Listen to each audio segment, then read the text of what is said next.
Hello everyone, this is Professor Sanan Sari and today we are going to discuss about accounting from incomplete records numerical MCQs question and which is also called case study. In this video, we'll discuss about how we have to calculate the sales amount when the objective question has given to us and along with the 4 MCQs and 4 multiple choice options. Okay.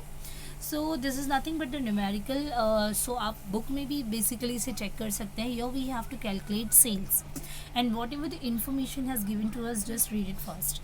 First, that is opening debtors rupees 5,000. Debtors is an assets, और अगर opening assets दिया हुआ तो assets का opening will go on the debit sides of assets account. ठीक है, मतलब here we have to prepare debtors account और उसका opening balance जाएगा debtors account के debit में. Then we have opening bills receivable. Opening bills receivable, here we have to calculate opening bills receivable. So opening bills receivable is again asset. So here we have to prepare bills receivable account also, and bills receivable asset होने की वजह से bills receivable का जो opening जाएगा bills receivable account के debit में. Then closing bills receivable मतलब bills receivable की credit side में. क्लोजिंग डेटर्स मतलब डेटर्स का क्लोजिंग है, डेटर्स का ओपनिंग अगर डेटर्स के डेबिट में जा रहा है तो एसेट है, एसेट का क्लोजिंग जाएगा क्रेडिट साइड.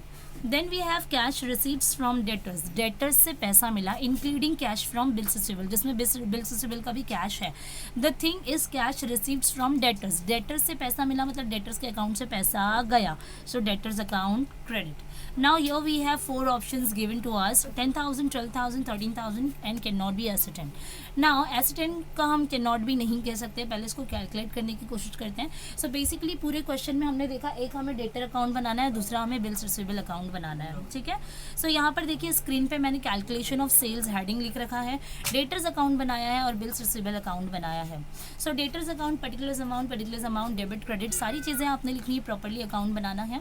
तो चलिए हम पोस्टिंग करते हैं. सबसे पहले हमें क्या दिया हुआ है देख लेते हैं. मैं इस पेंसिल के कलर को चेंज कर लेती हूँ ताकि हेल्प हो जाएगी. पहला है ओपनिंग डेटर्स 5,000 रुपये.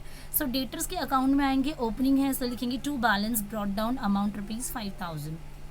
Then we have cash receives from debtor, debtors से कैश मिला मतलब डेटर्स के अकाउंट से गया, सो डेटर्स के अकाउंट में क्रेडिट में आएंगे हम लोग, लिखेंगे बाय कैश क्योंकि कैश रिसीव किया, इंक्लूडिंग बिल्स रिसीवेबल तो टेंशन नहीं लेना है, सिर्फ मेंशन कर दो ब्रैकेट में, अमाउंट लिख लो 10,000 रुपये.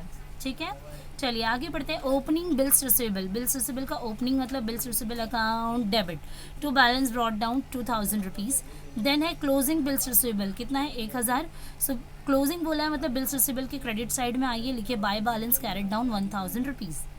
सो नाउ क्लोजिंग डेटर्स दिया हुआ है 8,000 रुपये. सो डेटर्स के अकाउंट में आएंगे और यहाँ पर लिखेंगे bye balance carried down 8,000 rupees. So friends अगर आप देखेंगे सो पूरा मैंने यहाँ पर पोस्टिंग कर रखा है. नाउ बस चारों ऑप्शन में से करेक्ट ऑप्शन कौन सा निकलने वाला है ये देखेंगे. सो कभी भी सेल्स हमें कहाँ से मिलता है, डेटर्स के अकाउंट से मिलता है. It can be a credit sale, it can be a cash sales, but collectively we will get the sales amount rupees from the debtors account. So here we have to first close the bills receivable account. Bills receivable account को close करने के लिए पहले हम bills receivable को close करेंगे. यहाँ पर ओपनिंग है 2,000 और क्लोजिंग है 1,000. So you will get the difference हमें कितना मिला 1,000 का, जिसे हम कहाँ ट्रांसफ़र करने वाले हैं, डेटर्स अकाउंट में, इसलिए हम यहाँ लिखेंगे बाय डेटर्स अकाउंट.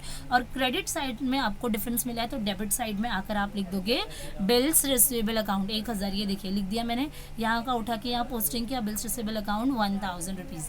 नाउ इसको क्लोज करते हैं. क्रेडिट साइड ज़्यादा आ रहा है 18,000, डेबिट साइड आपका एड ऑन करके आ रहा है कुछ 6,000 ऑलमोस्ट. सो जो डिफरेंस निकलेगा 18,000 minus 6,000 that will be rupees 12,000. So balance यानी कि जो सेल्स अमाउंट आया है फ्रेंड्स आपका वो है आपका 12,000. सो करेक्ट ऑप्शन आपका यहाँ पर रहेगा 12,000 रुपीज़. ये रहा आपका 12,000. Okay, so this is the correct answer.